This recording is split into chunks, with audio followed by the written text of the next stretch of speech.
Hi, everybody. Welcome to the Spaces. We're just going to give it a little bit of time for everyone to come in. I think we've got John from Diga. Are you there, John? Yeah, good morning, Matthew. Morning, morning. And we've got Hot Knife as well. Who's on the Hot Knife handle? Is it Ben or Mustafa? Good morning. Yeah, it's Ben. Hiya. Hey, Ben. Hey, good, good. Which one is Mustafa's handle, mate? Just let me know if I'm... He may not be in just yet. Okay, that's right. I know he said he wasn't feeling 100% at the moment, so he might just be in on his own thing fairly soon, with any luck. No problem. No problem at all. No problem at all. And I can see Peter in here from YoTon as well. Peter, feel free to accept the request. Let me just send it again if I haven't already.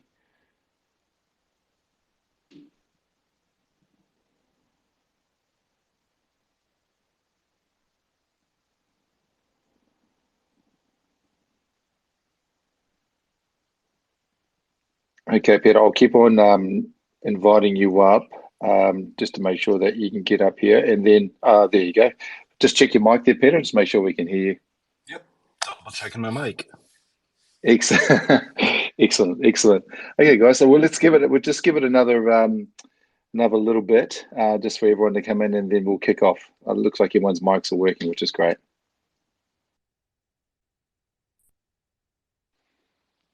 Okay, we'll start very soon. Now, Peter, I'm just trying to, have you got Lance joining you? I've got a Lance requesting to speak. I just wanted to make sure that if he was joining you. Oh, yeah, is Lance here? Absolutely. Yeah, okay, brilliant. Let me put him up. Okay, look, I think we'll kick off. We're about 5 minutes in, so we'll definitely start. Look, firstly, I want to say, hope everyone had a great Christmas. For those that celebrate Christmas and festive season, he's looking forward to, I hope everyone had a great 2023, and he's looking forward to an even more exciting 2024 on the horizon. I think if you're in the blockchain or crypto space, I think 2024 is going to be a very interesting year for us all, and very positive. Let's hope that that's the case as well. But look, I'm really excited about this X Spaces we're doing today. It is the first one where we get to talk to projects in the XTalks series. So just to kind of let everyone kind of get familiar about what the XTalks series is. XTalks series, really, we want to showcase projects doing really positive things within the blockchain and crypto space. We want to probably unveil maybe for the first time some really interesting projects that are out there, what they're building, the teams behind them, the vision behind them, and even some existing projects that are out there. I think the XTalks series will cover some existing projects as well that are doing some really interesting things in the space, whether they be DeFi, whether they be NFTs, whether they be digital ID, or much like today, whether they be in the gaming space. And I'm really excited about the three guests that we have in today. Some quite diverse projects, but extremely interesting projects. I've had the pleasure to talk to everyone who is on this XTalks Spaces today, and so I'm really looking forward to sharing for them to share with everyone here what they do, what their project is, what they're focusing on, how interoperability will play a role in that project, so we can all learn a little bit more about what projects are building in the space and how interoperability is going to play an important part in the future of blockchain. So without further ado, now Lance, if you're there again, please request to come up. I did push accept, but for some reason it didn't come through. So if you do jump back on, Lance, please feel free to request. But look, let's kick off. So I'd love to hear from each person here today. I'd love for you guys to introduce yourselves, a bit about yourselves, a bit about your history, and also the project as well, the project that you're so passionate about. So let's kick off with Peter from YoTon. Peter, if you could introduce yourself and your project as well, that'd be brilliant. Yeah, absolutely. First off, everybody, it is midnight 07 local time, and I've been working since about 5 a.m. So if I'm a little less than like fully cogent and eloquent, I apologize ahead of time. A little bit tired, but hi, everybody. my project is well, let's start with my history in game design. I created a game called Cyberpunk, the collectible card game, about 20 years ago. And back then, it is the same universe as the Cyberpunk Red project, the video game. And back then, I was embedding little flakes of chrome into the collectible cards that we were printing, and we were scanning them, creating these randomized patterns, capturing fingerprints of them, trying to come up with a unique identifier system. And then we were, pushing consensus between retailers to figure out who owned which card. And carry us forward into modern day with, blockchain, NFTs, everything like that rising. I've dived back into the TCG space with this new project, Xfinitum, that we're creating, that is meant to be the world's first true digital TCG with independently owned NFTs that connect to physical cards. The physical cards have a thing that I have embedded in them that the human eye can't see, that is not electronically interceptable, but that does connect to an NFT and proves on blockchain indisputable ownership of that collectible card. And the game itself is really cool. Again, it's something I've been working on since Cyberpunk, so far as the rules is concerned. It's a unified card system that actually plays different games with the collectible cards. So those games can be as different as Magic and Pokemon, Monopoly, shooters. We have one that plays kind of like chess with collectible cards. It's a really fun, amazing project, and I'm loving the heck out of working on it. I guess that's the quick version. Yeah, absolutely. Thank you so much, Peter. And we'll definitely get you to dive in a little bit into more of the details there, because it's a really exciting project that you're building, you're working on. That's been your vision for so long, and it's interesting as we dive a little bit deeper, as we move into further on into the spaces, to figure out actually the benefits, not only to the project itself, but the benefits to really the space in general in terms of what you're bringing. But no, welcome, Peter. Huge welcome to you, and thank you so much for joining us. Let's jump on to Ben from Hot Knife. Ben, welcome. We've obviously had talks before in the past as well. I know you guys are doing some pretty cool stuff in the gaming space. So please, yeah, introduce yourself and what is Hot Knife Studio is all about. Hey, thanks, Matthew. Yeah, so first of all, I hope everybody's had a fantastic Christmas. I know I'm still incredibly full and slightly jaded Is that alcohol or food there, Ben? Full of? Definitely food. I actually don't drink, but I've definitely had my fill of food over the last couple of days. So yeah, I hope everybody's done exactly the same and feels as terrible as I do. But yeah, thanks ever so much for inviting me up, Matthew. So a little bit about me. I'm what we might call a Web3 native. I know everybody's familiar with that term. Now, we're a fairly multinational gaming studio. We're fairly early on in our development, but we're developing a trilogy of realistic medieval games. Now, the thing that we really want to do with this is focus on the fun and the quality gameplay and the immersivity and true player ownership. Now, our end goal is to create an open world MMORPG.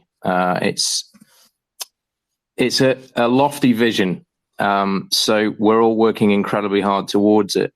Now, I've been in blockchain for about just over 5 years now, nearly 6, and seeing the space develop as it has, it's actually tremendously exciting, especially in the gaming industry, because it's also new.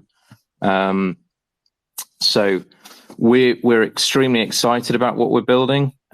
We have a fantastic mix of both conventional Web2 developers. In fact, I've seen that Mustafa's popped into the space. He's our lead developer. He's been working with companies the likes of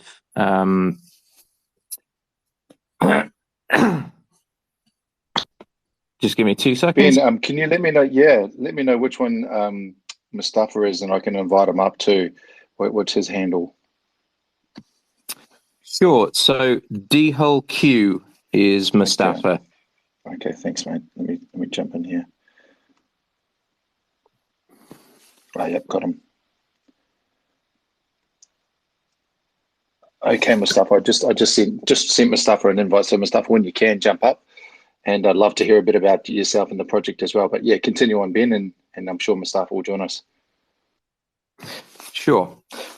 So yeah, I mean, Mustafa's worked with game studios like Crytek in the past, developing Crysis, the remastered versions and things like that. So we've got fantastic developers working for us, and we've got some phenomenal contacts from his time in the industry. So yeah, the first game that we're working on at the moment is a game called Bastion, which is an arena style PvP and PvE fighting game.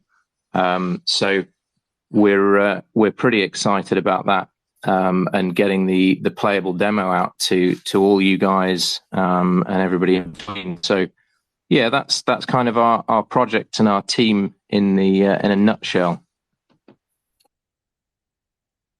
Excellent. Thank you, Ben. I've sent Mustafa a couple of requests. So when you can, Mustafa, please jump on up, and I'm more than happy to give you some time as well, just to introduce yourself. But as we're waiting for Mustafa, and let's hope Peter doesn't fall asleep between now and, and next time.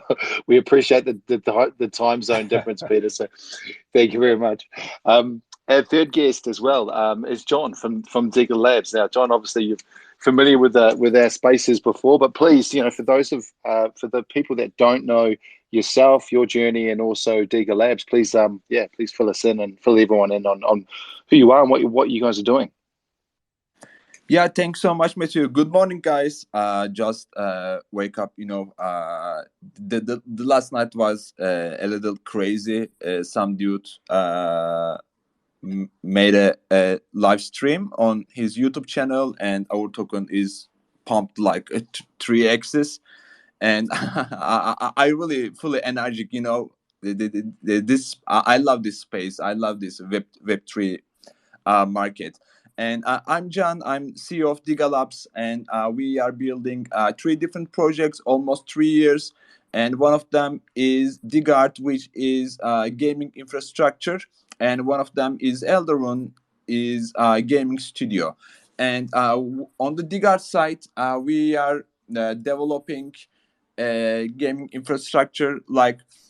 There will be SDK and BDK support for Web3 games, and there will be game market like Steam, and we have decentralized app and called DigArt.io.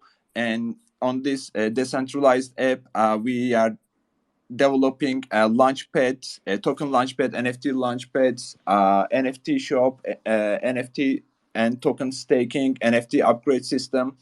And we have also a gamer profile for Web3 users, and they can claim their rewards, and they can check their history. Also, we are working on under DigArt, we are working on a project called DigArcade, which is a Web3 arcade game studio, and we are also working on Universal Gaming ID to connect all the gamers on the Web3. And for the Elderun side, we are developing 4 different games. One of them is World of Elenias, which is an idle game and available on PC and mobile. Currently, it's on open beta. And in the upcoming weeks, we will release our Heroes of Elderun, which is browser-based card game playable on PC and mobile browsers. And after that, at the end of the 2024 January, we will release our MOBA week, which is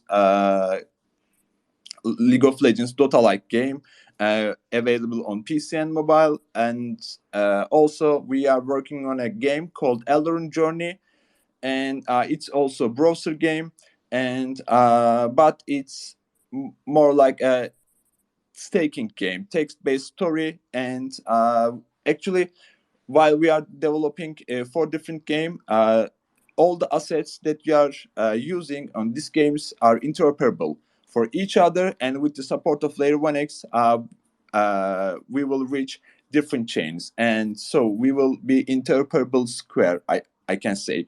And while we are developing these games, we focus different audience type. And for example, for the idle game World of Illumnias, we focused the people which is gamer also has a full-time job, and they can enjoy and play. They can earn while playing during their day jobs while they're traveling, and in addition to this, Elder Rush, which is MOBA, is fully gamer-focused game, and Heroes of Elderun is while you're playing Heroes of Elderun, you don't need to have some specific gaming skills, and it focuses luck and some basic skills about gaming. And for the Elderun journey, you don't need to know anything about gaming, and you just read the story and stake your NFTs and tokens, earn some new assets. Yeah. Thank you so much, Matthew, and I'm glad to be here. And yeah. Yeah, well, thank you, John. Maybe the easier question is, what are you guys not working on in the gaming space? You guys are doing so much. It's really impressive, and great to hear that the token is pumping as well. Let's call that the trickle before the flood of 2024. So yeah, great to hear. So thank you, everybody. Thanks all 3 of you for introducing yourselves and your project. Let's dive a little bit deeper into these projects and what you guys are doing. Maybe, Peter, if we can start with you. And we've had a few conversations in the past, and I know this is more than a project. This is a passion to you, because as you said, you'd started quite some years ago, right? And and there's so many different elements. I love the fact there's so much thought that's gone into what you're doing from so many different angles. I'd love to hear a little bit more, if you can, and whatever detail you can share. Obviously, some of it you want to kind of keep behind closed doors for now, but I'd love to hear a bit about that. And also, what is the problem that you think the project is trying to solve? And for those people that are not quite fully deep into the gaming space, TCG, when Peter mentioned, and just tell me if I'm wrong here, Peter, but it means trading card game. Is that correct? Yep, absolutely. Yeah, perfect. Absolutely. Yeah, so yeah, give us a little bit more. Give us what you can give us in terms of what you're doing, because I think it's such an exciting thing. Well, absolutely. We actually have a press release going out in like a week or so that's going to announce that the entire Valiant Comics universe is part of our game. So we've got some really cool stuff that's coming out. So there's a lot more that I can talk about that I wasn't able to talk about a couple months ago. But yeah, I mean, digging down into the problem that we're solving, because that's really been the heartbeat of it. When I was a little kid, I bought Magic cards in 1993, like when Alpha cards were up on the shelf. And for some of you, you'll be like, oh yeah, of course, Magic the Gathering, right? But for some of you who don't know what that is, it's started the entire industry of collectible card games. And the most valuable cards amongst them are worth hundreds of thousands of dollars from that era in 1993 and 1994. And in early 1995, as a kid, my collection was stolen. And I have a couple of those cards left, but the bulk of them are gone. And ever since then, that was a really horrible experience. It was this passion, this love, this thing that just it lit my brain on fire, and I had so much fun with it. And so that was part of why with Cyberpunk, I started to dig in and try to solve that problem of like, how do I make a card unstealable? And the answer is you can't make a card unstealable, but you can make a card authenticatable as stolen, and you can set certain limiters around it so that it is a broken asset if it gets stolen. And so what we sat down to develop here solves that problem. That is the heartbeat, is making it so that a bullied kid who loses their cards can have their cards replaced so that those cards get stolen.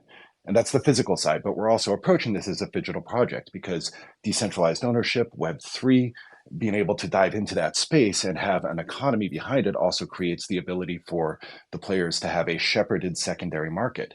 And that's a huge problem. You look at like Pokemon and Magic and the current games that are out there with the physical TCG space, and they're so desperate to get their teeth into the secondary market because they have no access to those players. $375 billion in movement in the secondary market last year for TCGs, and the front list market did like 6 billion. That's the gap, the disparity, right? And Wow. they're so desperate that they I know, right? It is. It's wow. It's a huge disparity. And they're so desperate to get at that. That's why you have the Reddits about how Hasbro is destroying Magic, and with all of the just monster like release after release after release after release. And so part of the realization that I have was that the two problems that these industries have can actually solve each other. Inside of Web3, we have games that are finally starting to address the fact that they need to be fun first, which is amazing. But the first generation of Web3 games, they weren't that fun to play. I tried a lot of them, and I wanted them to be so desperately, but they weren't. And at the same time, with the physical games, you're trying to get access to that secondary market, that player base. Well, if you can create an economy where the secondary market is controlled with these NFTs that are moving back and forth, which allow for proof of the physical card, the flagging as stolen, flagging as lost, generational upgrading, while still keeping them legal in the game, there's always going to be an audience for the front list, and you're going to be supporting a community that really wants to thrive and grow itself, that has something that crosses between the spaces and creates a combined reality. And that's where I dig in. That's where I get really fascinated. That idea that like I sit down on my phone and I'm just going to play a quick game, but I could take the cards out of the phone, have the exact same set, go over to my friend's house and play the same game. That to me is just, I don't know. I geek out about it. It's too exciting, right? That is extra. I mean, what I love about that is it's from a personal, it's from a personal situation that you had from a young age, and you thought, well, I want to solve this problem. And I love what you said about the theft of the card. Really, what they can't steal is the authenticated ownership of that card. It sounds like what you guys are developing, and then the transferability, going from, as you say, from your house to your friend's house. And look, the passion shows through, and what you're talking about as well. And look, obviously there's only certain things that we can share about what you guys are doing so far, but I know the way you're addressing the authentication, the verification of this is extremely unique, and has the potential to really assist not only your project but so many different projects within the gaming space and the NFT space. Well, it would. I mean, I've had 30 years to work on solving the problem, and it would be a kind of useless solution if I only did it for myself, right? So Yeah. it's got to be for everybody. No, I love that. Thank you so much, Peter. And I think we've got Mustafa up now as well. So look, Mustafa, and what I've loved about the conversations we've had with Hot Knife is they are such a well-balanced team. We've got, I know Ben, we spoke before, Mark, Tiwa as well, and you guys are spread across the globe. And now Mustafa, it's great to kind of have you on, and maybe just if you want to maybe introduce yourself as well, because I know you've got a rich history in gaming, and maybe a bit about yourself and what made you kind of transition into maybe thinking about Web3 as well from such a rich Web2 gaming history. Welcome. Hey, thank you for the invitation. I hope everybody can hear me. Yeah, sorry, perfect. I'm a little bit sick over the holidays. It was a little bit hard with family. But yeah, back to me. My name is Mustafa. I'm game developer with over 10 years of experience and different projects. I mean, Ben told you that I work for Crytek, so maybe some of you know the Crysis games. I was involved in the remasters of them. Then one of the biggest projects where I worked was the exclusive game from Crytek named Rise, Son of Ram. It comes with the first Xbox One as an exclusive title. And yeah, there was many other little projects and bigger projects, different projects in that I was involved. And over the years, I had the idea of my own game. I start with it with the planning of this own game. I mean, it was around 7-8 years ago, and I tried it. I think 4 years ago, I tried over Kickstarter, but the big point, and this was that you can, that it is a play to earn game, and Kickstarter don't allow games like this. So with microtransactions or with crypto based things. So I found fast another option, and this was that I meet Ben in end of 2020, and then we start Hot Knife Studios, and yeah, so try or not try. So we built up over the years organic space, organic community, where we represent what we want to build, our vision, our dream. So it is not like a button smashing game or a luck game. So this was very important for me, that we don't offer a game where you only play a game based on luck. I mean, when you want to make fast money and with luck, then go to the casino and don't play a play to earn game. For us, it is important that your skills are very on the foreground, because with your skills you can prove that you are better in this game as another player. So everything what we create, every game and everything inside is everything skill based. So it is nothing with luck or nothing with it can happen, it cannot happen. When you have the right skills, you will definitely win. And yeah, to our games, it is very easy to say. I mean, we have, firstly, we plan a big game, but I don't know how many inside this gaming scene and know how much AAA game, open world AAA game cost. I mean, there's nothing under $20 million, and 20 million is a very low budget for a AAA game. So we split this because we know 20 million to earn 20 million, it will very hard. So first of all, we must prove that we have the skills for this. So we split this game in 3 parts with Bastion, and then King of the Tables, and then the main game. So the main game will include the first 2 games, and yeah, with the first game you will see how the graphic will looks. I mean, everybody told you, hey, we built on Unreal Engine 5, we built on Unreal Engine 5. I mean, we built on Unreal Engine 5 too, but we built really on Unreal Engine 5. I mean, we don't also outsource this or give this to another company and say, hey, here your money, build us a game. No, everything is created by us, to time by me. So I sit here with my equipment every day, create new stuff, new content, and hopefully we will come forward. And next off, we will present you all a demo game where everybody can download it on our website and play this and see our vision and the technical side of this, what we want to build.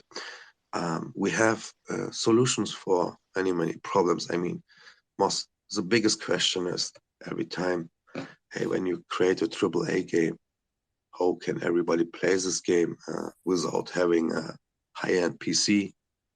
We have solutions for this too. I mean, we are in contact with a German company, gaming company. they built the first game, but is completely playable over cloud gaming. This means you can this AAA game play in 4K on every display. So you only need a display and a controller. They prove that you can stream this game on your tablet, so on your phone. So you don't need the best devices. What you need is only a strong internet connection. So we talk about minimum 25,000 Mbits. But I think in this time, in 2023 or 2024, this is nothing but nobody. I mean, in the poorest countries over the world, you have this internet connection. So we will offer this game for everybody, not only for the richest guys who have the high-end PC with what costs them $3,000 or $4,000. Everybody can play it over cloud gaming. So we will build our firstly we will rent server farms, but the future plan is that we build our own server farms where the games are every time play. So it works on the servers and you stream it directly from the server on the highest quality, and everything looks on your internet quality. Yes, this is one of our biggest points, or biggest plus points, I would say. But the other thing is the experience. How I said at the beginning, we don't outsource this project. We don't say, hey, give us your money and we will spend this money on an Indian company or something like this. Not that I say that the quality is bad or something like this. No, it can be good, but the vision is not the same. I mean, when you have a dream, when you have a vision, then you don't start to find a person who writes your book. I mean, you start to write your own book, and then you can let it correct. And this is the same way where we go. We start to develop this game. I mean, I'm a story writer and game developer, so we will start with this what we have, and definitely come with more experience all the time, and bring all this together. I mean, the biggest problems in game development are the bug fixes. The bug fixes cost many time. So this is why we start with the demo, and then with Bastion, then King of the Tables, and then the main game. So we have a strong base and build this up. And for us, it is important that we have developer in the future. So we will we hire developer, and that we have developer who works all the time with us, so they can grow up with us. And yeah, I think this is amazing. Yeah, that is. You guys are wow. I mean, you obviously you've got a great history in gaming, and even just that aspect that you were saying before of being able to play it on any device. Now, you said a device and a controller. So, do I have my controller with me? Let's say I want to play this game on a mobile device. What's the setup there? Do I need the controller with the mobile device and streaming it onto the? How does that work? So sorry, I hope I understand you correctly. So you mean how you have your controller or with your device? When you were connected, you were or? saying how does you were saying that you could play it on any device, and Yes, do you have a controller as well with yeah. the So with device? controller, Yeah. with controller, I mean a controlling setup. Like, okay, you have the option to use the mobile controller function. I mean, I'm Oh sure yes. you play Okay. the mobile. Yeah. I'm sure you play the mobile game. You will have this option, but another option is, I mean, did you ever connect your PlayStation controller with your tablet over Bluetooth? No. Yeah. Right. Yeah, Interesting. Yeah. it works. Yeah, I mean, this is another option. So you will have different options to connect any device on your phone, on your tablet, or anything else. I mean, you know, PS, what was the name? I mean, it is a long time that I have PlayStation. I mean, I think 2 years now. But before I sell my PlayStation, I use this function that I stream from everywhere my PlayStation on my phone, and when I connect my controller to my phone, I can play it directly. PlayStation, no PlayStation Connect or something like this. And this is the same base. I mean, it is nothing what is new, but it is a technique what grow up over the time and come to a perfection. So for us, it is very, very important that we really give the people the option without spending many money to have fun with our games. And how Ben said too, fun is a very, very important thing. So we don't want a game where you think, oh, I have no money, I can't play this, or I must spend money to play this. You can play this game free. I mean, you can play it. And the option, the crypto side option, this is only an option. You can involve this in your game or not. It is your choice. So for us, it is really important that the Web3 gamers connect with the Web2 gamers, and that the Web3 gamers are not addicted to make money, to have more fun with the game. And the money thing is on the side. And this is a very big point. What is the problem with the most games today? They are concentrated to make the most profit of the games, to make the most, to give the gamers a task, what they do every day, only to be online. We want games where you are, where you're happy to play this, where you think, oh, I can shut off the world, the real world, and dive into this world. And I am in my own game. Look at the games what makes really fun, where you want to go every time, like Zelda, like some of Assassin's Creed. I will not say every Assassin's Creed. No, yeah, but I agree with you. I Yeah. think, and I think it's very much this similar point that Peter brought up about making games that are enjoyable, that are enjoyable to play. And I think, going to you, John, from Diga, I mean, I think, we've spoken about this before, and you guys agree, is that building games that are enjoyable to play. And maybe if you want to speak about that a little bit, what's your thoughts on maybe the problems you guys are solving, but also around games that are enjoyable to play, rather than just focused on play to earn all the time?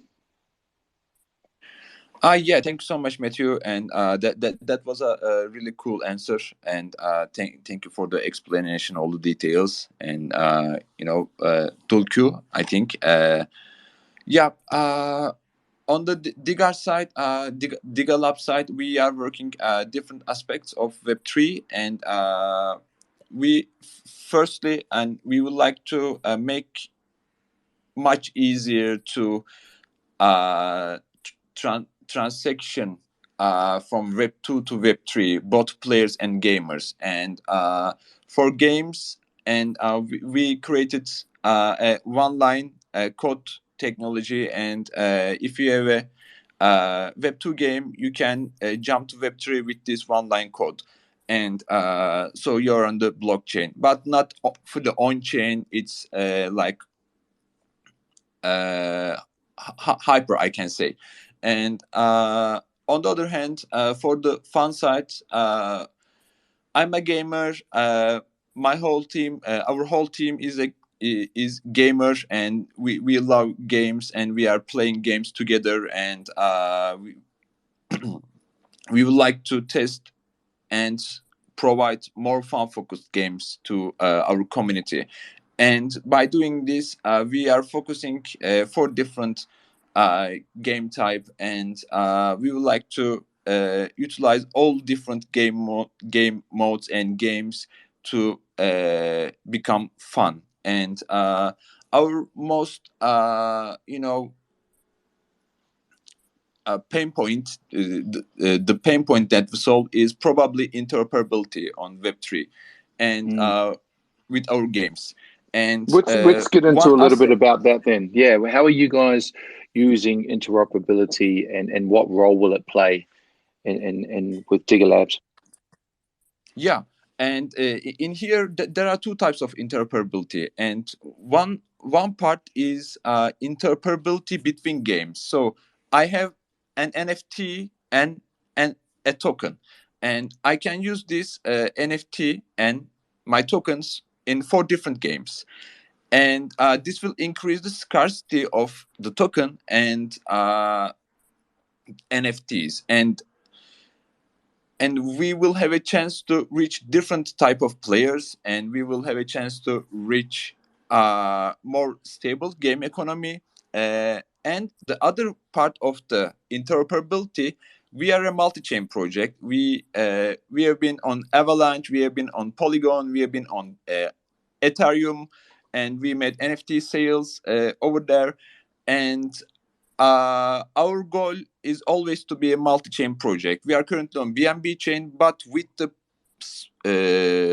features and revolutionary features of layer 1x, and we don't need to try to reach other chains. And we will fully become an interoperable project. And on the NFT side, with usable on different games, and chain side, we will have a chance to reach all the EVM and non-EVM platforms, networks, and players with the support of Layer 1x. And I can say interoperability is the biggest problem that we are solving. And one part of developed by us, one part of the interoperability is powered by Layer 1x.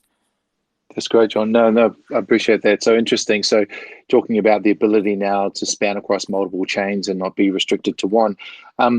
Peter, in terms of interoperability, how will that play a role in what you're doing, you and your team are doing? And how does it, I suppose, how do people benefit from interoperability integrated into your project? That's for the stage that we're at, this is actually one of the things that I can talk about the least, but there's a little bit that I can go into. We are a narrative species. Humans are. We tell stories to each other. That's how we interact, how we share, how we learn, and it's how we have fun, right? And so a big part of game design, and I know this seems like a weird place to start, but this actually does head towards interoperability. A big part of game design is making sure that you have fun. And so to me, as a designer, a lot of that comes into the story, into the narrative. And so the team that I have has been working really hard to make sure that the narrative structures of these cards can actually be story driven when it comes to upgrading the cards.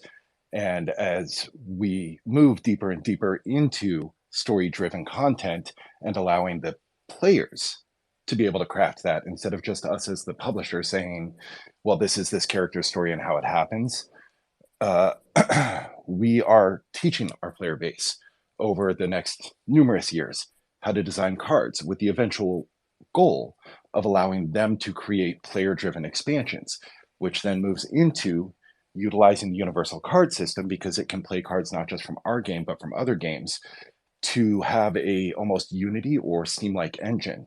And at that point, if we have an, not Steam, Unity or Unreal, it is after midnight, I'm playing that card. And once that engine is up, we've got the base, we've got the logic. It's just going to take time to teach people how to use it, and how to take those stories and shape them into things. But at that point, if you're stuck to one chain, you're dead in the water. You're not really giving a gift to the community. You're not giving the player base across Web3 something where they can take these gaming assets and say, well, I want to go make my game over here. I want to go make my game over here. And it's doubly important because generation 1 of blockchain games, right? It was about which chain you were on because they had the players. But more and more, we're all figuring out, we make great stories, we make great games, we'll find the players. So let's go for the strongest chain, let's go for the strongest deployment, and let's try to get out to as many player bases as we can because we just want people to have fun. And I think that end game on interoperability is really kind of a laser focus for us, but not in the now or next plan. It is in the later plan as to how we progress through our generational growth. Very interesting. Yeah, it's almost like saying, I've written a book and now I'm only going to put it in this library. Well, why limit yourself to that one? Why don't have it in every library so everyone can enjoy it? Exactly. Yeah, no, that's great. And I think, there's some common ground between yourself and Mustafa. Mustafa being, very much about the story as well. I think, Mustafa, you said that was your strength as well, the story, the narrative, the environment there. What about you guys? How does and Ben or Mustafa, how does interoperability, or how can interoperability play an important role in what you guys are doing? Yeah, I think I can probably cover that one for you, Matthew. I think just to touch on what Peter was saying, actually, with the two like distinct things that you use, or distinct assets that you might use in a game, you've got primarily NFTs and the token, right? So if you can have true interoperability, you just got to think about the world that opens up in Web3. And I think that's one of the strongest things that we have, like the strongest assets that we have in Web3 in terms of gaming. You kind of break down those siloed walls, because, as Peter was saying, you've traditionally had all of these small networks that are like the secret gardens of Web3. So if we can break those down using interoperability, the whole world opens up to you. So if you can transfer your NFTs between one game on one chain and one game on another chain, you instantly increase your player base and your interest base by an enormous margin.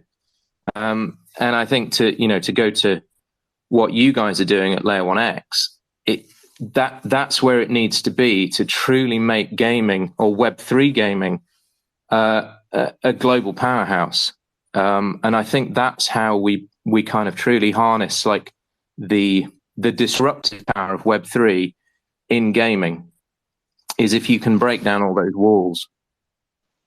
Yeah, 100%. And it's really interesting. I mean, it's been quite a journey for me as well, just talking to so many projects within the gaming space, and some of these common themes that come out, and Ben, you mentioned them, and I think a couple have been mentioned on the spaces. Is one is building games that people enjoy playing, but also giving access to that game to as many people as possible. And that with the true interoperability, I think that one of the unique things about the technology that Layer 1X has is that even verification cross-chain, where you may have an NFT that you want to allow into your game. So that NFT might be on, say, Binance Smart Chain, you might be on Polygon or Layer 1X.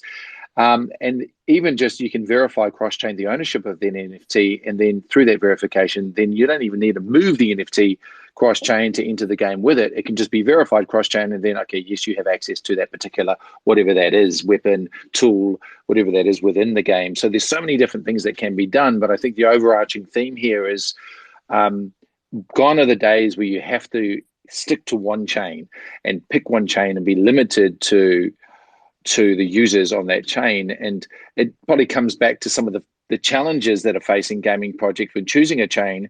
Is it, I mean, and you guys know this the best, when you're choosing a chain, do you find yourself in a position where you either have to choose cheap and fast, or you've got to choose users and capital? So we're either talking Ethereum or we're talking somewhere else. I mean, what are some of the challenges, and this is an open floor for this question, what are some of the challenges being faced by gaming developers that want to integrate blockchain, that want to work in Web3 currently when you're choosing a chain?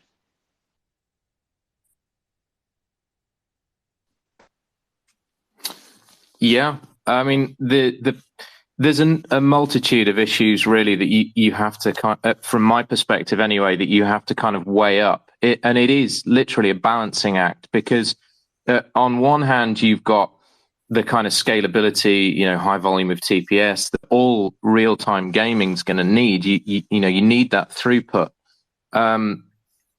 and some, you know, there are blockchains that have that, but maybe then they don't have the kind of community and ecosystem that you want. You know, you need engagement for a game, and you need lots of engagement from the crowd, from the players, from the people. But if they've got a tiny community, they don't have the kind of engagement with their blockchain, they don't have either the capital or the outreach or the business development, then you might have the technology there, but no one's going to play your game because no one knows about it. And so you kind of sat in that middle ground where you've got one thing that you want, but not the other.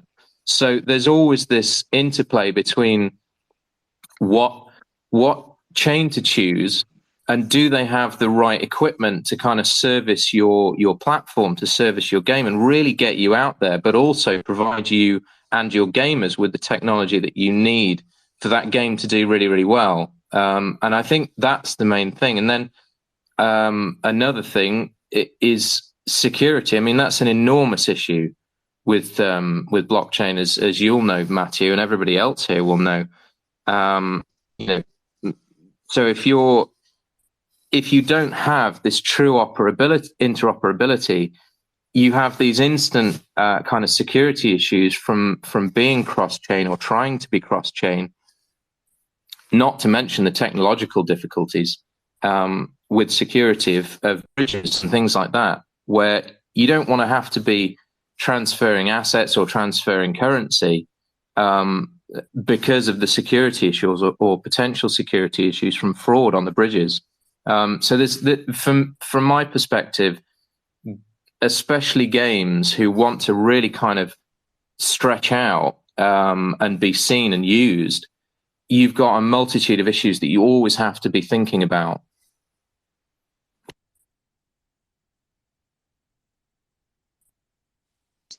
Yeah, sorry, I was agree more. Yeah, please, Peter. Yeah. Yeah, the security thing is a huge one, right? That was one of our first things that we looked at, but I've actually had a different set of issues, so I'll have fun with that. I'm a weird duck. I'm an oddball. I know that. I write novels. I make games. I have fun for a living. So when I'm in the room and I'm talking to different chains, the question that I actually ask people, which Matthew, you went through this. What's your favorite movie? I want to know if I can geek out with somebody. If I can geek out with somebody, then I'm going to find a solution to the problems that we're going to have. And so for me, the relationships are actually the most important thing. And this is a space where some people are really amazing about relationships and some people just want to move on to the next big win. It's a very young industry, right? And so finding those people who are into finding the other people they can geek out with, that's where you find the solutions to problems. So that's been my big thing is trying to figure out and weed out who like the good actors and the really awesome people are, and saying, okay, that's a partnership I want. That's a friend I want to make.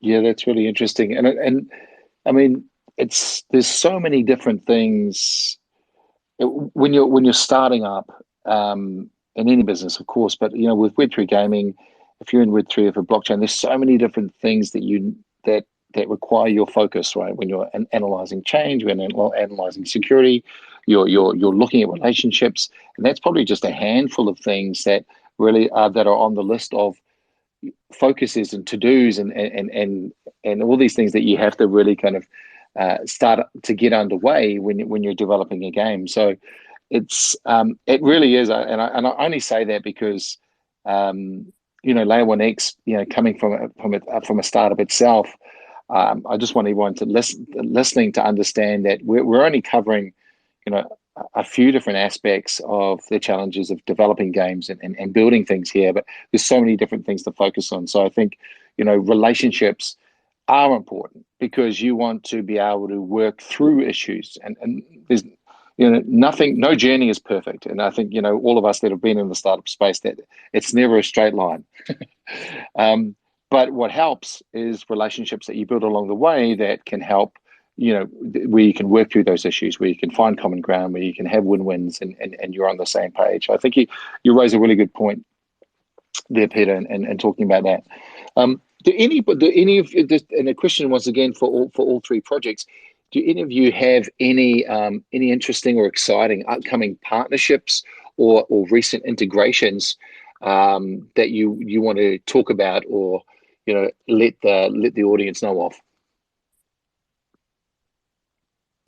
I can go with that. We are planning to launch our NFTs on Avalanche before our Layer 1x integration. And also, we are working another important milestone, and we will check it. If it's possible, we will announce it today. And this will also a perfect chain and which has a perfect community, and so we have probably two big news and about partnership, not partnership, but chain, integrating new chains. But like once the Layer 1x is live, we don't need to do something like this. Yeah, Yeah. yeah. Once we move to Layer 1x and with all our assets, so we are ready to go, and for new audience. That's a really good point. And this the great thing, I mean, for me personally about Layer 1x is that we're not here to compete, we're here to unite. So when we hear about chains doing, offering great things and projects doing really good things, whether they're on our chain or not, I think it's really important for people to understand what's happening in the space, and also the ability for us, if we recognize something going on in a chain, or if there's a really great project there that requires more users connected to it, then and if we're not connected to that chain, then it gives us an opportunity to connect that to that chain to give more access to that particular project to more users and capital, and give users access to that project whether they're on that chain or not. So anyone else got any interesting partnerships or integrations that they'd like, or exciting upcoming partnerships or existing partnerships, current partnerships or integrations that you'd like to share?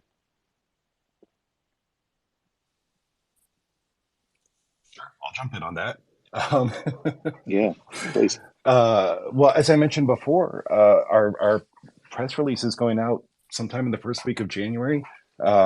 We have the Valiant Comics universe, which is the third largest interconnected superhero universe after Marvel and DC. A lot of how we've been building has been based around weaving really cool stories together and working with existing studios and IPs, as well as developing our own. So right now we are in talks with Warner, Universal, Paramount, and Disney. And I can't let you know which projects we're going for, but there's going to be a really, really cool shared world. We're calling it the Omniverse. It's the multiverse of multiverses, and all of these different movies and comics and various things that we're weaving together have a shared singular storyline. So yeah, that's where we're headed, and it's a lot of fun. Wow, that sounds extremely exciting. An omniverse with some of those names you've just mentioned. That's fantastic, Peter. That's really great. So yeah, that's something really exciting for everyone to get excited about in terms of that partnership, or those partnerships that you mentioned. Well done. And in terms of, I might just throw up another question here, and I'm conscious of people's time, and I'm conscious of Peter, your time zone as well. So maybe just a few more questions, if that's okay, if we can do a few more. Let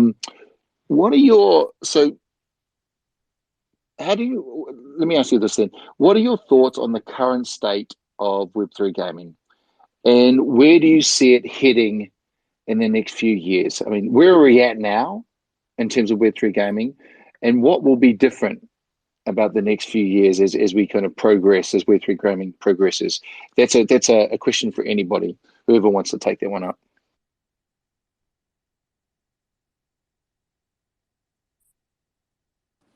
Yeah, currently we are still in early stage, and I believe that, and that there are solutions and there are projects focuses to move Web2 gamers into Web3, and most of the Web2 players thought Web3 is still a scam, And once the big names like Epic Games and Steam jump to the game, and the things will start to change. The real bull run for Web3 games will start at that moment. And but before that, like small projects like us, and we'll try to move, small other game development studio and their community into Web3. So we need to try to move these communities into Web3, because we need to show to our big brothers, and that here is a huge opportunity, and there are good gamers. And once all the current Web3 projects have a chance to show this to the big names and to our big brothers, and probably it will happen in 2 or 3 years, or in the upcoming bull run. And with first last bull run, even Facebook changed its name, and it's a really huge hype. And once we enter a new bull run, maybe Steam will change its name to Meta Steam. I don't know. maybe Meta would have been better plowing all those billions rather than into their metaverse, maybe into your omniverse, Peter. Maybe they would have been maybe they would have been better doing that. But I'm really actually, you bring up a good point. Maybe I might just edit the question a little bit. So, what's going to bridge that gap, but for Web 2 adoption of Web 3? What really, practically speaking, what is it going to take? And I'm interested to hear your guys' thoughts, whether it's yourself, Ben, Mustafa, or Peter. What is going to bridge that gap? What's going to bring the users? Yeah. No, go ahead. Sorry. Yeah, you go, Peter. Yeah, sorry. I was just going to quickly say, I think there's two things to that. One, which kind of feeds into the previous speaker's point of proving that there can be competitive games come out of the Web3 space that are universally acceptable. Because I think what we've seen so far is that because it's such a new industry, and this always happens in new technologies, new industries, is there's this flurry of very quick to the mark offerings that are subpar. So now we're starting to see some kind of traction and some real interest from genuinely good developers coming in.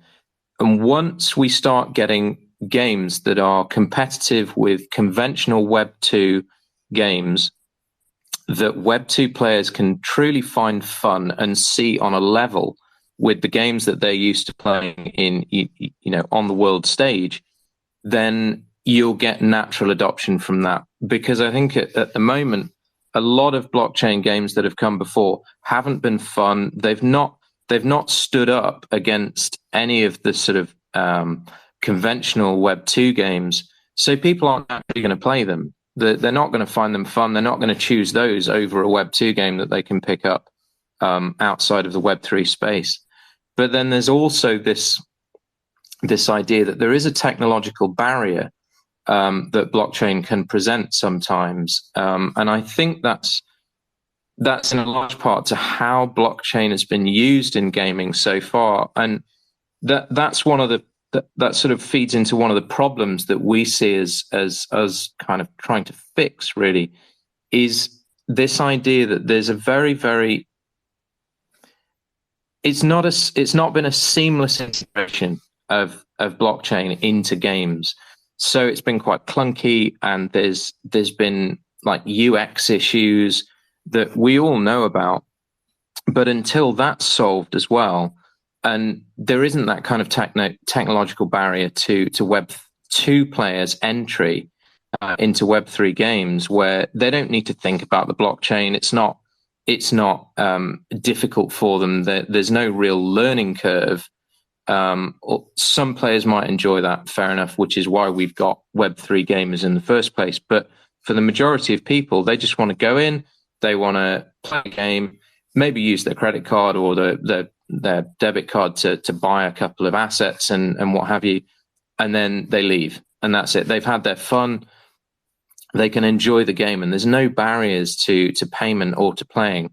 And I think those two things are going to be two of the major hurdles that this industry needs to get over to truly see Web2 adoption. Thank you, Ben. No, I appreciate that. Peter, anything to add to that? Yeah, I do. Really, really good salient points there. There's one other thing though that I think I'm watching over the next 5 years. I think that we should all kind of keep an eye on. Right now, tokenomic models are tied to game assets just enough that the SEC and the recent US crackdowns on NFTs is going to have an eye turned on gaming. So interoperability in between games themselves and the ability to start moving NFT as an asset between different games, techniques like that, where you get multi-use and utility out of assets instead of just a single asset that's pegged on a speculative market or on a mining operation or on whatever various technique you use, is going to be how GameFi needs to kind of shift to get the giants, to get the bigger siblings, to get the SEC off of crypto's back. And I think that's worth noting. That's actually an extremely good point. I've actually never considered that point until now. You raising that, because what for everyone listening, what Peter's getting at here is that to be able to classify an asset a utility, it must have proven utility. And so with interoperability, has the opportunity to give the asset utility or more utility because of the interoperability and its usability across multiple different chains, different applications. That's pretty much what you're saying there, Peter. Is that the point that you're making? Yep. Wow. Yeah. That's a really good point, and I'm glad you brought that up. I think extremely good points from yourself, from Ben, and from you as well, John. Thank you. And so in terms of look, and that probably feeds into my next question here, is then obviously how do you think interoperability will impact the future of Web3 gaming? I think, Peter, you just raised a really good point in terms of, okay, well, it could actually help in terms of classifying the NFTs within games or the assets within games as utilities. Ben, I think you talked about an interesting one in terms of the kind of seamless between Web 2 and Web 3, and I think interoperability extends beyond Web 3. I think what you're mentioning there is the interoperability between Web 2 and Web 3, and have that be a seamless experience where, and just so you know and everyone else knows, we are actually working on extending our interoperability beyond Web 3 into Web 2. So information can be converted to Web 3 from Web 2 and vice versa, Web 3 back to Web 2, so that the experience can be seamless. And with the introduction of the digital identity that we're building out, where you can bring in these personal, this personal data from your socials, from all these various platforms, it allows you then to kind of almost build like, take away the need for seed phrases, take away the need for these private keys, and make it a much more simple, much more familiar experience for the Web 2 gamer as well, which I think is really quite interesting. Any points that we haven't covered so far that you think where interoperability may play a role in the future of Web 3? I actually just want to really quickly jump in and say what you're talking about doesn't just cover games. I mean, this is the beauty of Web3 and of Meta not scrubbing your advertising data, of you controlling your data, of you controlling yourself, and not being just part of the aggregate and mean of big data of the world. You taking control. It's the getting to the Web2, getting to the physical world it's helpful for everybody. It's not just gamers. Really good point. And it's interesting, like you say, it's one of the visions of Layer 1X as well, to give that data ownership back to the individual. Because when you look at these big companies, I mean, I think when we did our research, the top 5 companies that make money out of your data are making $750 billion a year. So, when you look across the whole industry, there's trillions of dollars being made out of other companies owning your data and monetizing from the data. And it's not just the monetization. I think, it's security as well, which has been brought up multiple times on this space, is with, I think everyone, no country is immune from hacks. No enterprise, no corporate, no business is can feel safe from that. So, there's all these things that we can develop in terms of having it. When you combine data and interoperability together, it provides a really powerful, I suppose, system and opportunity, not just for gaming, but as you say, Peter, for many different things. So, guys, listen. How is there anything? 2 questions in one, and if you all please, both, if everyone can have a chance at answering this question. Are there any upcoming events or milestones you'd like to share with the audience? And also, how can listeners learn more about your project, get a little bit more information on what you guys are doing? How can they kind of be a little bit more connected to what you're doing? So 2-part question: any events or milestones coming up, and then for the listeners there, how can people get more involved with your project? Sure, I'll jump in. So the milestone for us, our biggest milestone, which I think Mustafa mentioned before, is our playable demo. That's the one thing that we're most excited about producing right now, and we're in the middle of developing that. So please watch out for that, because it will be, as Mustafa said, a true representation of the quality of the game that we're going to be putting out. Our socials and how to be connected with us. Easiest thing to do is follow our Twitter, and I encourage folks to do that. And on there is our website. Now, on our website holds all of our social connections, our social links, so to our Discord server and our Telegram server, YouTube, and everything else on there. So, yeah, please follow us on here, and then get to our socials through our website. Excellent. Thank you, Ben. Peter or John, 2-part question. Any upcoming events or milestones, and then how can listeners learn more about, get more involved in what you're doing? Yeah, absolutely. We actually just hit a bunch of our milestones. We had a whole narrative structure for our Discord, so we're really excited that that's actually going live this week. The tabletop playable demo, we have 340 cards. They connect to the digital space. Our tutorial digital game is now demoable. Our reader tech that connects the digital to the physical, is demoable. We're kind of landing square on our milestones. But the big one for me is that we are just launching our first real crypto foray into our economy, and it's a very, very different thing. It's kind of a game node, but it's not a computer. And I would love it if people would hop on our website, grab me on Twitter. I can send out white papers, follow us on LinkedIn. All of our socials are there. Come join our Discord, see what we're all about. So yeah, LinkedIn, Twitter.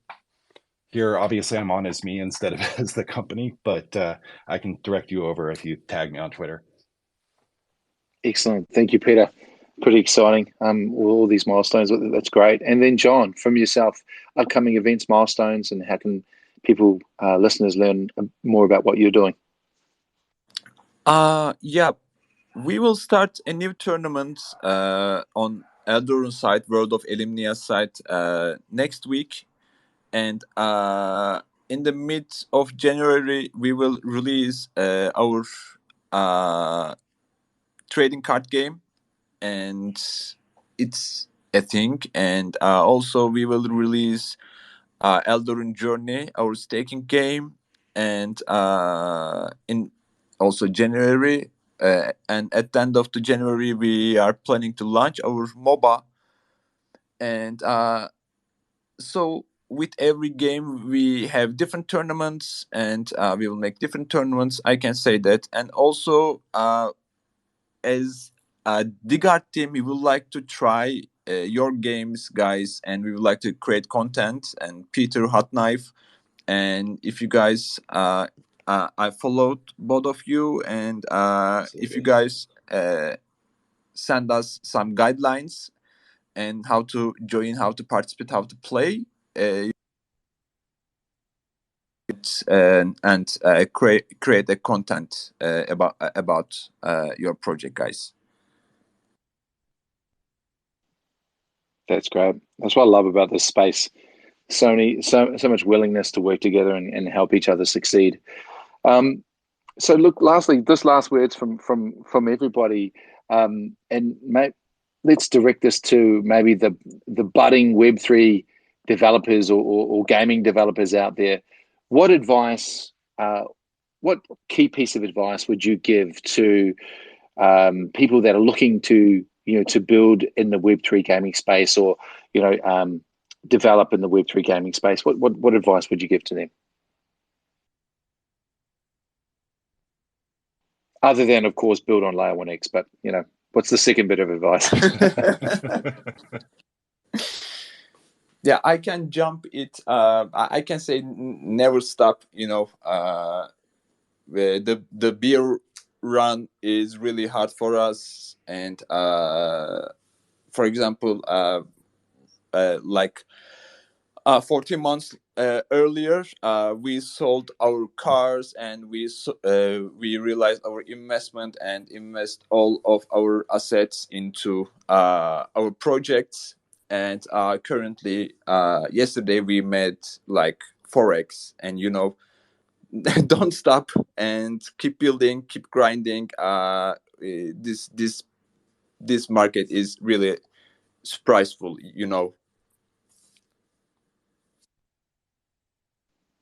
Thank you, John. Ben, Peter, what advice would you like to share with as budding developers and Web3 builders gaming? Ben, do you want to go? I've got a whole thing. Yeah, I'll just be quick and succinct. I think it kind of echoes what John was just saying. Don't be put off by a bear market.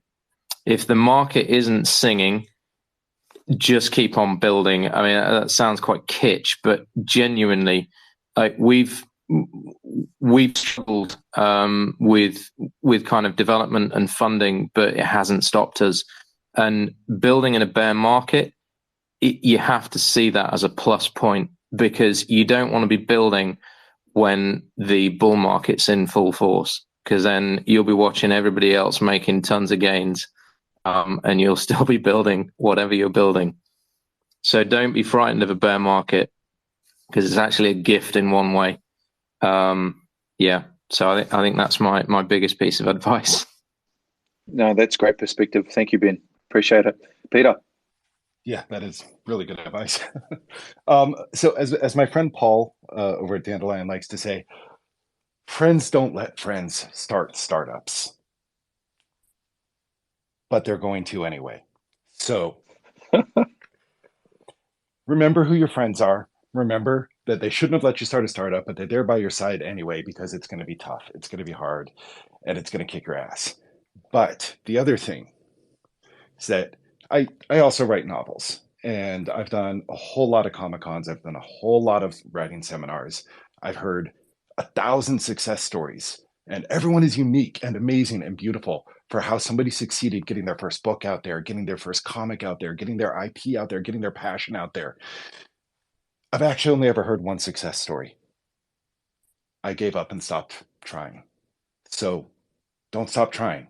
Embrace your passion, and you have to make that choice every day. Excellent. Thank you so much. Words of wisdom from all three of you guys. Look, it's been an absolute pleasure for myself, and I'm sure it has been for everyone listening, and everyone that will listen to the spaces. I'd just like to a massive thank you to Ben from Hot Knife Studios. You guys are building something pretty extraordinary there with your AAA gaming history, the focus on from Mustafa on his abilities first in terms of environment and story. We really look forward to what Hot Knife Studios produces, and we're backing you guys all the way. Fantastic. Peter, once again, it's been a pleasure to hear your passion come across about your project, all the goals that you guys are really kicking. It makes sense because, I mean, there's so much thought, so much passion that's gone into this project, so many different aspects that are really quite extraordinary. You know, you guys deserve the best of success, and we're backing you all the way as well. And John, finally, from DigaLabs, you know, a big supporter of ours and us of you. You guys have got so many things that you're doing within the space, and it's been a pleasure working with you so far and also into the future. So huge thank you to all of our guests today. Thank you for everyone listening. Stay tuned to our next XTalks. But as we mentioned before, if you want to catch up with whether it's Peter or Hot Knife or John from DigaLabs, please follow them on their Twitter, you know, or LinkedIn. Reach out to them. Make sure you notice their handles here, so you can follow through to those handles. But once again, thank you so much to my guest today. Appreciate everybody, and here's to a fantastic new year. Here's to a massive 2024, and everyone winning. Thank you. Thanks ever so much, Matthew, and really appreciate the chance to be talking on here. It's been fantastic. Yeah, Thank you, the Ben. same. And Ben, I hope your stomach settles from all that food.